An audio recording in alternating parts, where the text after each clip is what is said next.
Radhe Radhe friends, कैसे हैं आप सब। आशा करती हूँ अच्छे ही होंगे दोस्तों।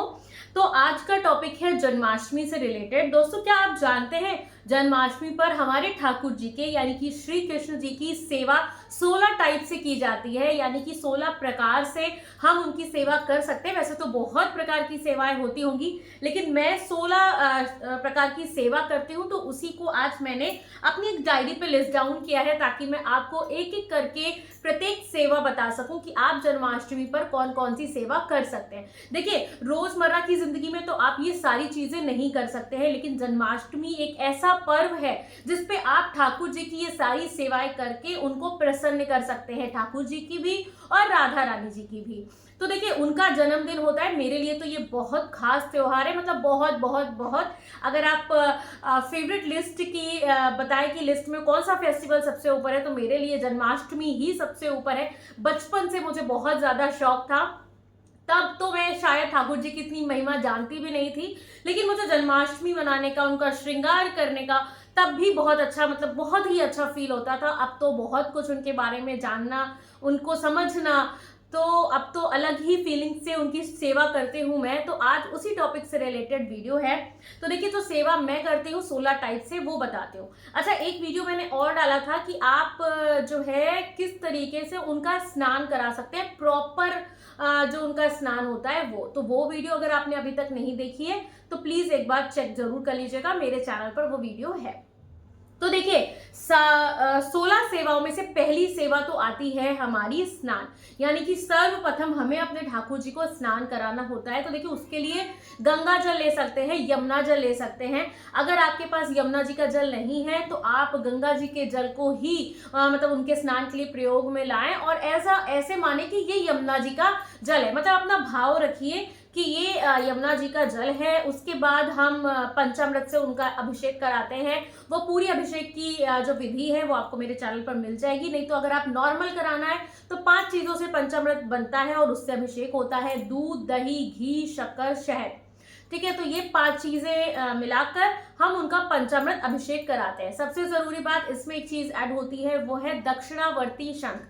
जी हाँ, अगर जिनके पास भी दक्षिणावर्ती शंख है तो वो उनका स्नान दक्षिणावर्ती शंख से जरूर करवाएं। चाहे आप जल से करवा रहे हो, चाहे आप पंचामृत से करवा रहे हो, तो जो भी हो उसका दक्षिणावर्ती शंख का प्रयोग अवश्य करें। उसके बाद आता है वस्त्र। देखिए, किसी का भी बर्थडे होता है, जन्मदिन होता है, तो नए वस्त्र तो लेते हैं, तो वो तो हमारे ठाकुर जी हैं, हमारे प्रभु हैं। तो हमको ये कोशिश जरूर करनी चाहिए कि उनको, उनके लिए नए वस्त्र लाएं, और थोड़े पार्टी वेयर टाइप के लाएं, मतलब अच्छे वस्त्र लाएं। उनका फेवरेट कलर तो येलो है, यानी कि पीताम्बरी उनका फेवरेट कलर है। तो अगर आपको पीताम्बरी पहनाना हो तो आप वो पहना सकते हैं, नहीं तो आपकी जो भी इच्छा हो उस कलर में आप उनको वस्त्र पहना सकते हैं। वैसे भी ठाकुर जी वही वस्त्र धारण करेंगे जो उनकी मर्जी होगी। मैं अपना ये पर्सनल एक्सपीरियंस से आपको बता रही हूँ। उसके बाद आते हैं आभूषण। तो हमें उनको प्यारे प्यारे से आभूषण जो है धारण करवाने हैं। देखिए, मैं डेली में बहुत सारे आभूषण धारण नहीं करवाती हूँ, माला पहना देती हूँ, मुकुट धारण करवा देती हूँ, लेकिन सारे आभूषण नहीं करवाती, क्योंकि गर्मी वगैरह का टाइम रहता है। तो मुझे लगता जब मैं प्रॉपर तैयार होकर नहीं बैठ सकती हूँ तो वो कैसे बैठेंगे। तो आभूषण में हमारा क्या क्या आता है, जैसे हार आता है, कुंडल आता है, कंगन आता है, बाजूबंद आता है, कमरबंद आती है, पैर में जो घुंघरू बांधे जाते हैं वो आते हैं। तो अब ये सारी चीजें उनको उस दिन पहनाइए, उनको प्रॉपर तरीके से जो उनकी ज्वेलरी होती है वो धारण कराइए, क्योंकि उस दिन इनको ये सब चीजें धारण कराना बहुत अच्छा होता है। उसके बाद आता है तिलक। देखिए, तिलक आप चंदन का लगा सकते हैं, आप रोली का लगा सकते हैं। आजकल तो मार्केट में वो बने बनाए तिलक आ रहे हैं, आप वो भी लगा सकते हैं, लेकिन ठाकुर जी को एक छोटा सा तिलक चंदन का अवश्य लगाइएगा, अगर आप मार्केट वाले वो बने बनाए तिलक लगा रहे हैं उसके बाद भी। उसके बाद आता है अंजन, यानी कि काजल लगाना। काजल जैसे कि आप मार्केट से ला सकते हैं, जो बने बनाए काजल आते हैं। नहीं है तो आप पाग कर भी, काजल को पागा जाता है, बड़े बुजुर्ग जैसे बताते थे, बादाम वाला काजल जो बनता था वैसे भी आप बनाकर उनको लगा सकते हैं। फिर आता है केश व मुकुट धारण कराना। तो देखिए, केश ठाकुर जी के बने बनाए आते हैं, आप वो उनको धारण करा सकती हैं। प्रॉपर तरीके से वो साइज के अकॉर्डिंग आते हैं, तो वो आप धारण कराइए। और प्यारी सी पगड़ी, मुकुट जो आपको अच्छा लगे आप वो धारण कराइए। तो जो अभी तक मैंने बताई, तो ये छठी हमारी सेवा थी। मैं 6 सेवा आपको बता चुकी हूँ। कौन कौन सी? पहला स्नान, दूसरा वस्त्र, तीसरा आभूषण, चौथा तिलक, पांचवा अंजन और छठा केश व मुकुट। अब आ जाते हैं सातवां यानी कि पुष्प। तो देखिए ठाकुर जी को पुष्प बहुत पसंद है। आप अपने हाथों से प्यारी प्यारी फूलों के सुंदर माला बनाकर ठाकुर जी को अर्पण कर सकते हैं। जो भी आपको पसंद हो उस तरीके की माला आप बनाइए। बेले की माला बना सकते हैं, गुलाब की माला बना सकते हैं, गेंदे की माला बना सकते हैं। देखिए ठाकुर जी का विग्रह जो मेरे पास है वो तो बहुत छोटा सा है, तो मैं कोशिश करती हूँ कि बेले की ही माला पहनाऊं, क्योंकि अगर मैंने गेंदे की या गुलाब की डाली तो ठाकुर जी मेरे पूरे ढक जाएंगे, इसलिए मैं बेले की माला ही पहनाती हूँ। फिर आता है इत्र। आठवीं सेवा जो हमारी होती है वो होती है इत्र। तो ठाकुर जी को इत्र अत्यंत प्रिय है दोस्तों। गर्मी के अकॉर्डिंग, जैसे जन्माष्टमी लगभग गर्मी में ही पड़ती है, तो आप गर्मी के अकॉर्डिंग उनको जो भी इत्र लगाना चाहें आप लगा सकते हैं, वो उनको पसंद आएगा।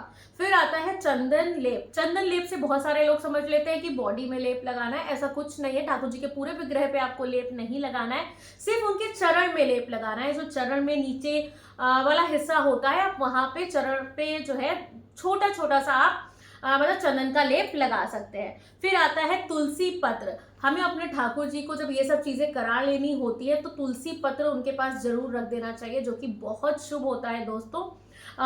ठाकुर जी को तुलसी जो है बहुत ही प्रिय है, तो उनके पास एक पत्ता तुलसी का आप अवश्य रखा कीजिए, तो वो उससे बहुत प्रसन्न होते हैं। फिर आती है हमारी बांसुरी, हमारे ठाकुर जी की अत्यंत प्रिय चीज। तो देखिए उनको बंसी जरूर धारण कराइए। आप जैसा चाहे वैसी बंसी करा सकते हैं। लास्ट ईयर मैं चांदी की बंसी लाई थी, तो मैंने बांसुरी जो है चांदी की अपने ठाकुर जी को एज अ जन्माष्टमी पर मैं क्या गिफ्ट करूंगी, लेकिन हाँ मेरा भाव था कि जैसे बर्थडे पर गिफ्ट किया जाता है, तो मैंने एक छोटी सी बांसुरी अपने ठाकुर जी को गिफ्ट करी थी। फिर आता है छत्र। तो ठाकुर जी को छत्र जरूर धारण करवाइए। अगर आप छत्र खरीद नहीं सकते हैं तो आप मेरे चैनल पर जाइए, आपको 2 या 3 वीडियोस मिल जाएंगे जिसमें मैंने आपको घर पर ही छत्र बनाना सिखाया है। नॉर्मल जो डलिया आती है, बास्केट आती है, उससे बनाकर, तो आप वो वीडियो जरूर चेक कीजिएगा। तो आप उसको आप जो ठाकुर जी को है छत्र जरूर धारण कराइए। फिर आते हैं हम 13वीं मतलब जो 13 नंबर की हमारी सेवा है वो है मोर पंख। तो देखिए सबको पता है कि ठाकुर जी को मोर पंख अत्यंत प्रिय है, तो उनके मुकुट में हम मोर पंख धारण कराते हैं। आजकल तो और भी बहुत सारी चीजें मोर पंख से बनी हुई आती हैं, आप वो भी धारण करवा सकते हैं। उसके बाद आती है पादुका। हम लोग सारा श्रृंगार कर देते हैं ठाकुर जी का, लेकिन पादुका रखना भूल जाते हैं, तो आप पादुका अवश्य रखिए। ठाकुर जी की छोटी छोटी सी पादुका मार्केट में मिल जाती है। अब आप कहेंगे ठाकुर जी बैठे होते हैं तो कैसे उनको पहनाएंगे, हमें पहनानी नहीं है। जहां पे भी आप उनको बिठाएं उसी के पास आप नीचे उनकी पादुका रख सकते हैं। अपना भाव होना चाहिए कि ये हमने ठाकुर जी की पादुका रखी है, बस। उसके बाद आता है भोग। देखिए जन्माष्टमी पर भोग का तो बहुत ही महत्व होता है। जैसी जिसकी श्रद्धा होती है वो उस टाइप के भोग लगाता है। जैसे लोग 56 भोग लगाते हैं, कुछ लोग जैसा उनका मन होता है वैसे भोग लगाते हैं। मेरे चैनल पर एक वीडियो है जिसमें लिखा था, मतलब मैंने बताया था कि अगर आप 56 भोग नहीं लगा सकते हैं तो ऐसे कौन से उनके 7 प्रिय भोग हैं जो आप उनको लगाएं तो वो उतने ही बराबर होते हैं। तो वो वीडियो आप एक बार जरूर चेकआउट कर लीजिएगा कि अगर 56 भोग नहीं लगा सकते हैं तो कौन से भोग लगाएं। तो ये थी हमारी 15वीं सेवा यानी कि भोग। फिर हम आते हैं अपनी आखिरी सेवा पर यानी कि आरती। तो लास्ट में हम करते हैं ठाकुर जी की आरती, जिसमें आप घी का दीपक, कपूर वगैरह से अपने ठाकुर जी की आरती कर सकते हैं, उनकी वंदना कर सकते हैं और प्रार्थना कर सकते हैं कि इसी तरीके हम उनकी सेवा में हमेशा लगे रहें। तो देखिए ये थी कुछ 16 प्रकार की सेवाएं जो आप जन्माष्टमी पर ठाकुर जी की कर सकती हैं, और मेरे हिसाब से तो ये सेवा आपको करनी ही करनी चाहिए। इसमें कोई परंतु कुछ नहीं होता, मतलब हमें करनी है। मैं तो करती हूँ, और हो सकता हो कि जो मैंने अभी आपको लिस्ट बताई इसमें थोड़ी बहुत त्रुटि भी हो, तो उसके लिए मैं क्षमा चाहती हूँ। इस तरीके से मैं करती हूँ, तो मैंने आपके साथ ये शेयर करी है।